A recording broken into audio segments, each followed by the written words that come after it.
नमस्कार दर्शक बंधु भंगा पादरे पड़िया को ओह्लाइले ऋषभ पंत जहाँ देखि मैनचेस्टर स्टेडियम रे फैंस को चित्कार कंपी उठिला।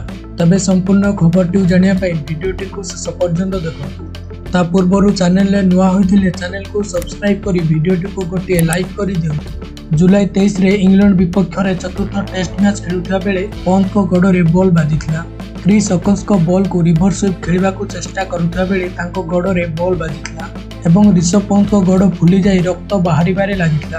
फल तुरंत मेडिकल रे एडमिट होइथिले ऋषभ पंत एवं डे 1 रे भारत 264 रन करी 4 विकेट हराइथिला एवं ऋषभ पंत 130 रन करथिले एवं डे 2 रे शार्दुल ठाकुर 41 रन करी आउट हेबा परे मैदान को पुणी ओह्लाइथिले ऋषभ पंत। भंगा पादरे पड़िया को आसुथिबा देखि फैंस अत्यंत खुशी होई चित्कार करथिले। कमेंट्री करुथिबा सुनील गाभास्कर मध्य तांको प्रशंसा करथिले एवं द्वितीय दिवस रे ऋषभ पंत 54 रन पारी खेलिथिले।